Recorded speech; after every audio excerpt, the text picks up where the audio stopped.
I sit sprawled in the overstuffed easy chair that comprises roughly half of the furniture in the small area designated as a living room. Aside from a threadbare secondhand patchwork rug covering most of the floor, the only other piece is a squat table supporting my television, which currently stares hollowly back at me through its black, empty screen. I've been home 2 hours. I'm unbelievably drunk. I drop the empty bottle from my hand to join its relatives on the floor. From the look of things, it's a family reunion. Attendance is high. People get drunk for lots of different reasons. Some people think they become the life of the party when they're wasted. Others want to fit into a particular crowd. Some, like me, drink because the mudding effect of the alcohol occasionally dulls the pain of traumatic events or memories.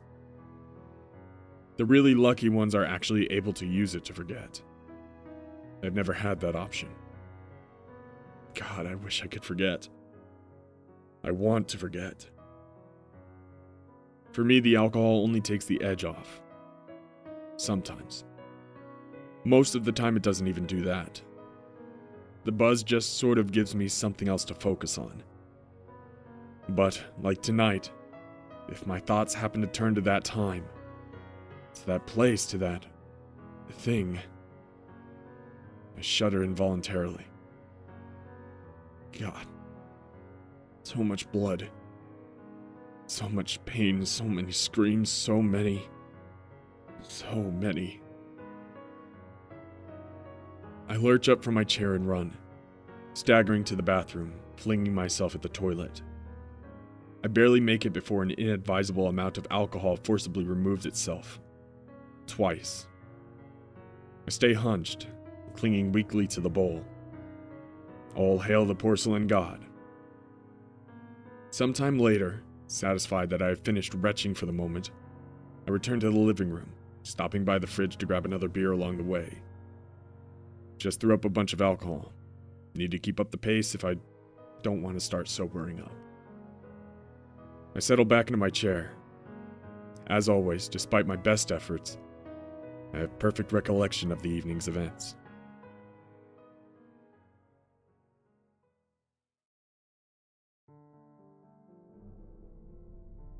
After my encounter with the unworldly thing disguised as an old man on the train, I frantically searched the car for any sign that it was still there, or where it might have gone or how it got there.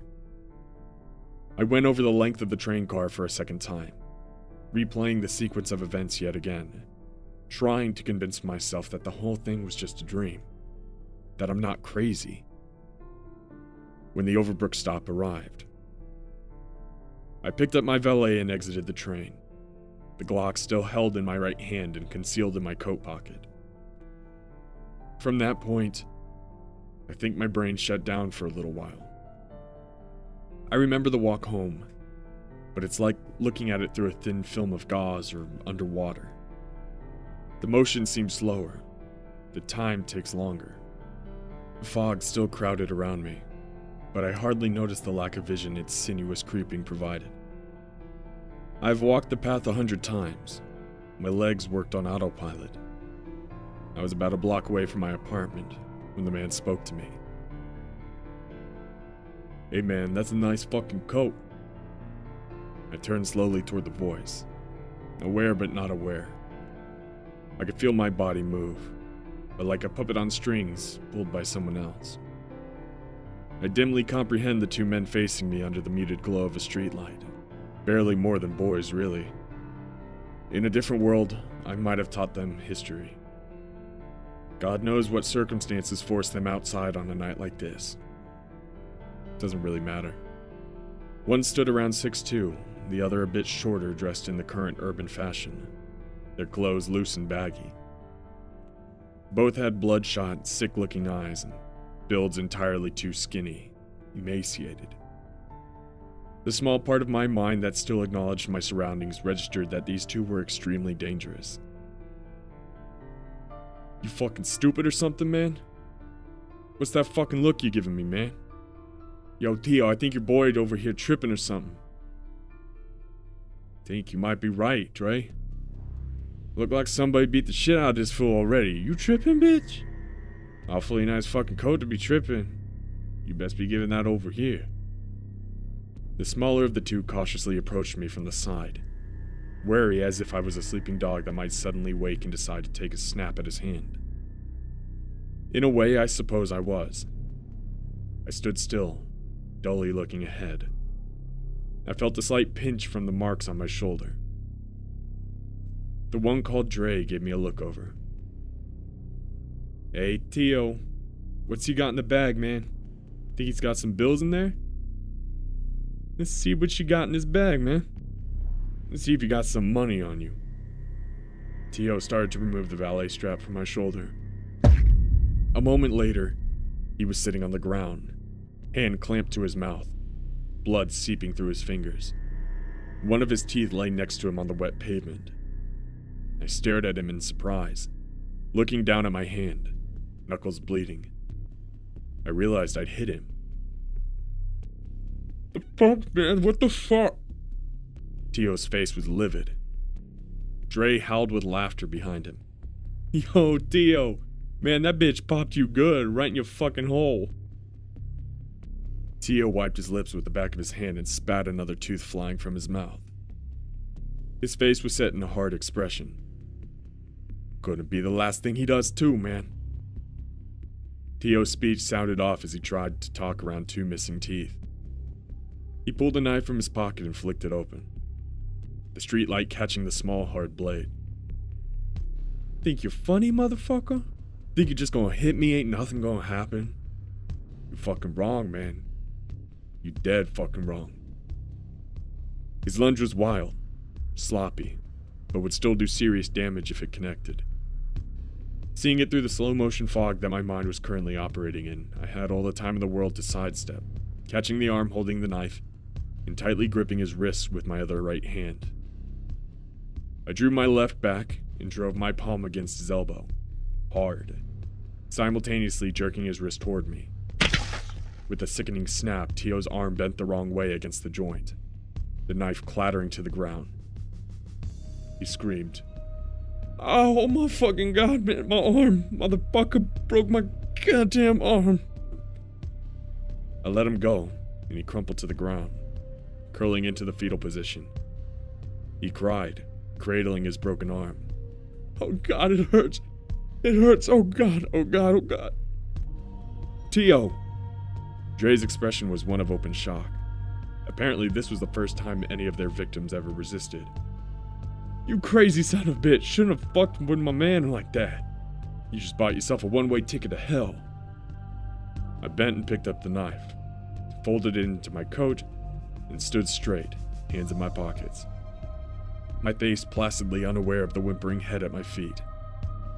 Dre lifted his sweatshirt, and I saw a large .45 caliber handgun stuffed into his pant line. "Gonna make you scream, bitch, gonna make you bleed." He reached for the gun. Emotionless, I pulled my Glock from the pocket and shot him. It's always surprising to me how loud gunshots really are.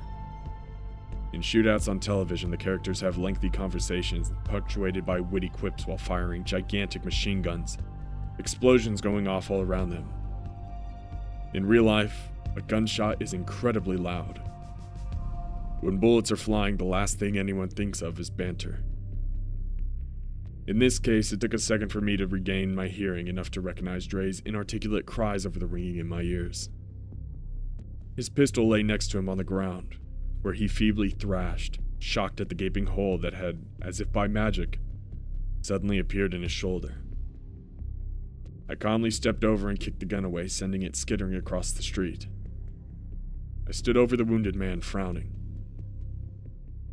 Just because things didn't work out for them tonight doesn't mean a thing. Next time, it might be someone else they try to mug. Next time, it might be Billy Parr. A bright flash of rage flared up inside me. I must have shone in my eyes. I pressed the barrel of my Glock to his cheek and roughly gripped his wounded shoulder, painfully hauling him to a standing position. I should kill him. It would easily be justified as self-defense. Already tonight, I've seen there are monsters in the world that I'm powerless to do anything about. I should take care of the ones I can. Dre's eyes went wild. He began pleading. But please, man, don't kill me, man. We weren't gonna do nothing. Please, man, I'm sorry. I'm sorry, please. Oh God, don't kill me. He started to cry uncontrollably, the harsh metal of my barrel still digging into the side of his face. I smelled as his bowels emptied themselves. T.O. silently watched from where he lay terrified on the ground. His broken arm bent unnaturally, fear plastered across his bleeding face. My finger tightened on the trigger. Suddenly, a sharp flare of pain emanated from my shoulder, wiping away the fog that had been clouding my mind. It's as if a veil was lifted. For the first time, I observed the situation with perfect clarity. I saw the hurt, frightened boy in my grasp, his hysterical breaths coming in short gasps. I saw myself, as I must look to them, a wrecked, half-crazed madman with a gun. My God, what am I doing? Dre grimaced as I dug my thumb into the bullet hole and leaned in close, talking low into his ear. You and your friend go to a hospital. Stay out of my neighborhood. If I see you again, you'll consider this night a pleasant memory. I let him go, and he bonelessly fell to the ground with a cry of pain. T.O. managed to get enough control of himself to help Dre to his feet again.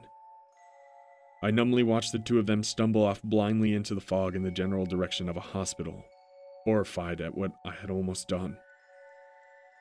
I looked down at the gun, still gripped in my hand, and shuddered.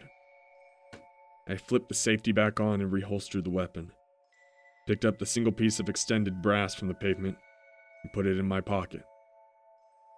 The rest of the walk home was uneventful.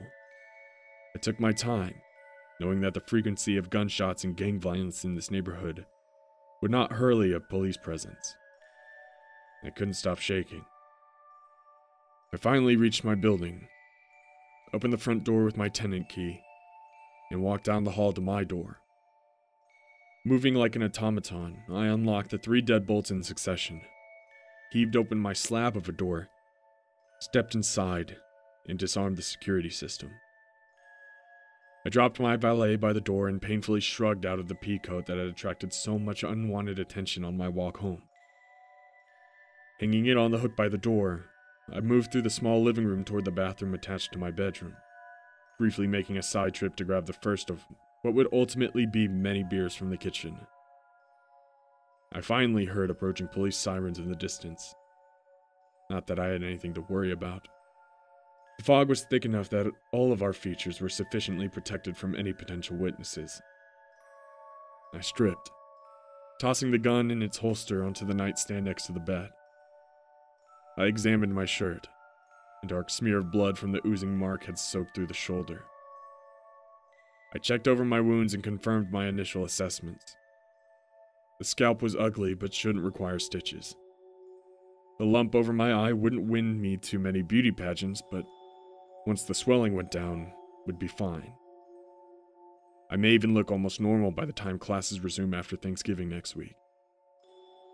All of my other scratches and cuts were superficial, although the itching as they heal will be considerably uncomfortable. Most curiously, the mark on my shoulder had reverted to looking like it always had, a dead pink scar. Without the stain on my shirt as testimony, I would be inclined to believe I had imagined it bleeding earlier. Even though I just showered before my escape from the school, the ensuing events left me with a decidedly unclean feeling. The frigid roar of water from the shower head was blessedly welcome. I stood there for long minutes, taking deep pulls from my drink. Toweling off, redressing, and about 15 beers later, find me in my current position, slouched in my armchair, drunk as hell. As I sit staring into space and contemplating the pros and cons of another drink, a sharp 3 raps issue at the door and cause me to hurriedly lurch to my feet. Shit. Did that thing follow me? Gotta get a gun. No, think logically. It wouldn't be knocking. Maybe someone saw the earlier attack. Friends of Tio and Dre, maybe. Gotta get a gun. No, wait. Could be police canvassing the area, but they've never done that before, even with that murder a couple months ago. Still, if it's cops, I shouldn't answer the door armed. What the hell is going on?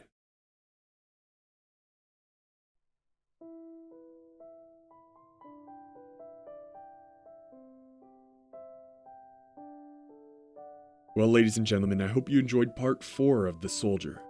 If you did, please make sure to hit that like button, click subscribe, and the little bell so you can be notified when the next part comes out.